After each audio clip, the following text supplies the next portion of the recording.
Macron, le gouvernement français, les dirigeants.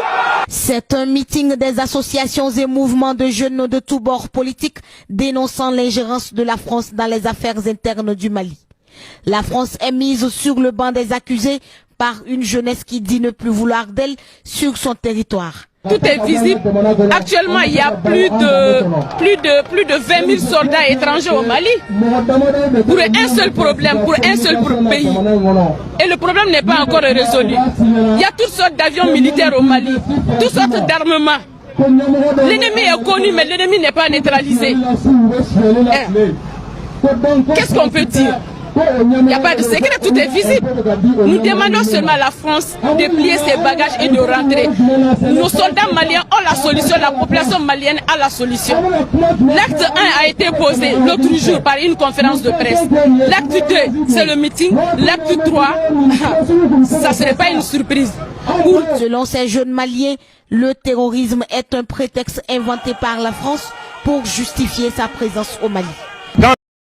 Donc ça, c'est un jeu que l'opinion nationale et internationale doit comprendre et nous devons dénoncer pour que même le peuple français comprenne ce que son gouvernement est en train de faire. Ce n'est pas la première fois que ces associations et mouvements de jeunes manifestent contre la présence française au Mali.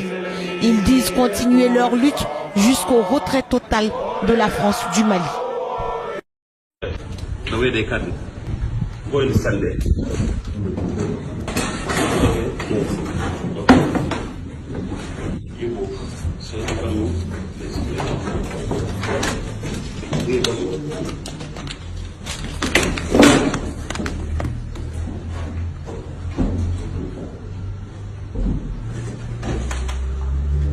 Il faut voir, il y a un peu de tout de l'or.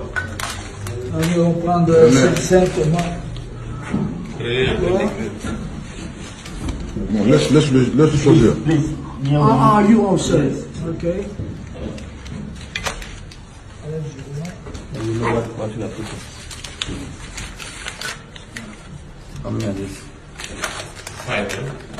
Yes. One.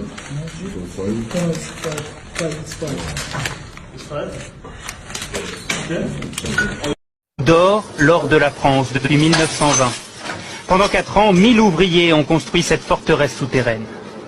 Dans la souterraine de la Banque de France, l'or se présente sous 2 aspects. Vous avez la barre, elle pèse 12,5 kg. Cela représente à peu près 250 000 €. Et vous avez quelque chose de beaucoup plus léger, le lingot. Le lingot pèse 1 kg pour à peu près 20 ou 25 000 €. Et au total, 2500 tonnes d'or reposent sur ces étagères. Cela représente 54 milliards d'euros. Depuis 5 ans, le stock a diminué. La France a vendu 500 tonnes d'or pour acheter des devises en dollars et en yens. Et alors, c'est quoi votre travail ici? On est manipulé énormément. Nous sommes que 3 en France à le faire. Et ça vous fait quoi de manipuler de l'or? D'abord c'est beau, et puis c'est mythique. Il faut le voir, il faut l'entendre aussi, parce que on dirait du cristal. Vous voyez, ça sonne. Et tout cet or a bien failli être volé. Nous sommes en juin 40, les Allemands sont à Paris, 4 officiers nazis se présentent à la Banque de France et demandent qu'on ouvre les coffres. Oui. Après la guerre, l'or retrouve son écrin. Aujourd'hui, avec ce stock de 2500 tonnes, la France est le 3e plus gros détenteur d'or au monde, derrière les États-Unis et l'Allemagne. Cet or, c'est la forme ultime de paiement dans le monde. Donc, ça fait partie de ce qui donne le crédit à la France, à l'économie française. C'est de la monnaie sous une autre forme que nous gardons précieusement contre tous les vols, toutes les tentations qui pourraient exister. Et comme vous l'avez vu, je peux vous garantir que c'est très très bien gardé.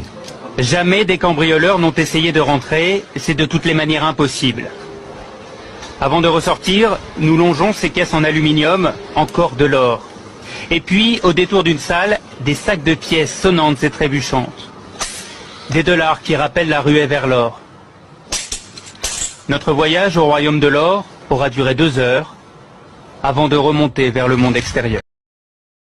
قبل 7 قرون من الآن، وتحديدا في القرن الرابع عشر، كان ملك إمبراطورية مالي، وكانت تشمل غانا حينها، مانسا موسى الأول، يسير في موكب ضخم يضم أكثر من 60,000 رجل متوجها لأداء مناسك الحج في مكة المكرمة. معطيات تاريخية قد تثير الاستغراب لما تصنعه من مفارقة بين مالي اليوم، هذا البلد الإفريقي الأكثر فقرا في العالم، وبين مالي الغنية في القرن الرابع عشر، رغم أن هذا البلد يتمتع بثروات معدنية منذ الأزل، غير أن استغلال واستثمار تلك الكنوز المدفونة في أعماقه ومدى استفادة سكانه من عائداتها يبقى الجزء الأكثر غموضا في القصة بأكملها. فالصحراء المالية الزاخرة بشتى أنواع الثروات المنجمية والمعدنية، وخصوصا الذهب، أضحت حلبة صراع خفي بين عمالقة التنقيب في العالم. ودائع ضخمة كانت من البديهي أن تثير أطماع أبرز الفاعلين في المجال من كبرى الشركات العالمية. فمالي تحتل المركز الثالث إفريقيا في إنتاج الذهب، بعد كل من غانا وجنوب إفريقيا ب50 طنا في 2015. إنتاج من المتوقع أن يبلغ عتبة 60 طنا في 2017 نظرا للودائع الجديدة المكتشفة. أرقام أسالت لعاب شركات التنقيب من بريطانيا وأستراليا وكندا وجنوب إفريقيا، لكنها لم ترفع مالي إلى خط ما فوق الفقر رغم ما تزخر به من ثروات باطنية في منطقة كايس. Le pays est devenu aujourd'hui un pays minier. Il est 3e producteur africain, 11e mondial. L'or représente plus de 25% des recettes fiscales, 70% des recettes d'exportation, 7% du PIB. Il y a beaucoup de sociétés qui sont là, il y a dans la recherche, dans l'exploitation. On va beaucoup s'intéresser à ceux qui sont en train d'exploiter. Dans le dernier rapport ITIE, ils sont au nombre de 9. Globalement, c'est des entreprises sud-africaines, australiennes et canadiennes. هذه الكميات المستخرجة من الذهب زادت من مداخل مالي بأكثر من 12 مليار دولار في 2007 حسب البيانات المتوفرة. كميات من الذهب موجودة بسخاء في باطن الأراضي في مالي، وتكاد تثير فتنة بين شركات التنقيب العالمية. فعلى الحدود مع السكان تنشط شركة لولو التابعة للمجمع البريطاني راند جولد ريزورس منذ 2005، وبحسب توقعات الشركة فإن موقع الذهب الذي تستغله سيستمر في إنتاج المعدن الثمين حتى العام 2029 مع إمكانية اكتشاف المزيد. فالمصنع يعالج شهرين ما لا يقل عن 385 ألف طن من المعدن الخام، أي نحو 4.6 مليون طن عام 2015. وفي المجموع باعت الشركة أكثر من 630 ألف أوقية من الذهب بقيمة تجاوزت 724 مليون دولار وبتكلفة منخفضة.